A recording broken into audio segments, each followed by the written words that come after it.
কারা রাত জেগে দুষ্কর্ম করে, তস্কর মানে সোজা বাংলায় যাকে আমরা বলি চোর, এবং নির্বাচন কমিশন। এই যে সাপ্লিমেন্টারি ভোটার তালিকা বার করতে বলল, প্রকাশ করতে বলল সুপ্রিম কোর্ট, সেই সাপ্লিমেন্টারি ভোটার তালিকায় নাকি 29 লক্ষের নাম ফয়সালা হয়ে গেছে। নির্বাচন কমিশন সেই সাপ্লিমেন্টারি ভোটার তালিকা প্রকাশ করলো কখন? মাঝরাতে। মাঝরাতে কেন? সারা দিনে সাপ্লিমেন্টারি ভোটার তালিকা প্রকাশ করা গেল না? আর ভোটার তালিকা প্রকাশ করলেই যখন 29 লক্ষের নামকে প্রকাশ করা হয়েছে, কিছু ঝেড়ে কাশছে না তো নির্বাচন কমিশন? কত নাম সেই সাপ্লিমেন্টারি ভোটার তালিকা থেকে, যেটা অ্যাডজুডিকেশনে ছিল, বিচারাধীন ছিল, তার মধ্যে কত নামের ফয়সালা হলো, কত নাম বাদ গেল, সেসব কিছু বলছে না কেন নির্বাচন কমিশন? এত রাখ ঢাক এত লুকোছাপা কিসের?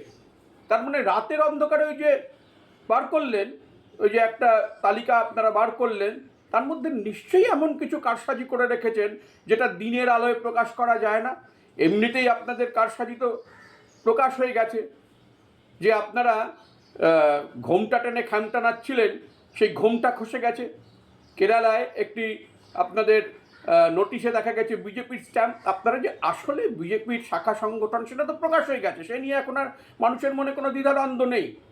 এখন সে বিজেপির সুবিধা করে দেওয়ার জন্য রাতের অন্ধকারে এই সাপ্লিমেন্টারি লিস্টে আপনারা কী খেলা খেলছেন সেটা তো প্রকাশ হওয়া দরকার। যদি সৎ সাহস থাকে মানুষকে জানান যে কত নাম আপনারা বাদ দিচ্ছেন। যেটুকু তথ্য আসছে তাতে দেখা যাচ্ছে আপনারা সংখ্যালঘু সম্প্রদায়ের মানুষের নাম একদম ঝেড়ে বাদ দিয়ে দিচ্ছেন। কেন? এত বছর ধরে যে সংখ্যালঘু সম্প্রদায়ের মানুষরা এদেশে বাস করছেন, ভোট দিচ্ছেন, শুধুমাত্র ধর্মীয় কারণে, শুধুমাত্র সংখ্যালঘু বলে তাদের বাদ দিয়ে দিতে হবে? কোন মাপকাঠিতে বাদ দেওয়া হচ্ছে সব মানুষদের?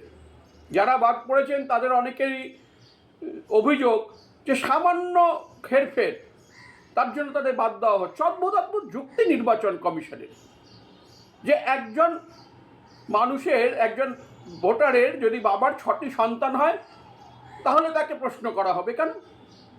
একজন পিতার যদি 6টি সন্তান হয় তাহলে সেই 6টি সন্তানের নাগরিকত্ব কি অবৈধ? অদ্ভুত ব্যাপার। এরকম নানা রকম ঘটনা। প্রথম থেকে নির্বাচন কমিশন যা করছেন পুরোটাই একটা রহস্যাবৃত এবং পুরোটাই খুব সন্দেহজনক। এবং এই যে রাতের অন্ধকারে একটা সাপ্লিমেন্টারি ভোটার তালিকা প্রকাশ করা হলো, বারবার সুপ্রিম কোর্ট বলছে যে ভোটার তালিকাটি প্রকাশ করা হোক। তারা প্রথম দিন ভোটার তালিকার কিছু অংশ প্রকাশ করলেন, কতটা প্রকাশ করলেন কেউ জানে না, কার নাম বাদ গেল কেউ জানে না। যাদের নাম ছিল ওই অ্যাডজুডিকেশন হিসেবে যাদের নাম ছিল, তারা অনলাইনে গিয়ে দেখতে পাচ্ছেন না ভোটার তালিকা। পুরোটা একটা মানে গন্ডগোল করে রাখার ব্যাপার, এবং একটা মানে এটা দীর্ঘস্থায়ী একটা ঘটনার ভিতরে একটা ঠেলে দেওয়া। অর্থাৎ মানে এই কৌশলটা বোঝা যায়, এই পরিকল্পনাটা বোঝা যায় যে যতই বলুক নির্বাচন কমিশন, যতই বলুক সুপ্রিম কোর্ট, এই নির্বাচন কমিশন এই বিচারাধীন ভোটারদের সম্পূর্ণ তালিকা তারা সময়ের ভেতর প্রকাশ করবেন না, তাদের একটা বড় অংশকে তারা বাদ দিয়ে দেবেন। এই ঘটনাগুলো বুঝতে দেওয়ার কোনো অসুবিধা হচ্ছে না। এটা সুপ্রিম কোর্টকে অবধি অমান্য করা হচ্ছে। নির্বাচন কমিশন সুষ্ঠুভাবে কাজ করবেন এটাই আমরা এতদিন জেনে এসেছি, কিন্তু জ্ঞানেশ কুমারের নির্বাচন কমিশন তস্করদের নির্বাচন কমিশন। তস্করের মতো রাতের অন্ধকারে ওরা মানুষের ভোটের অধিকার চুরি করছে।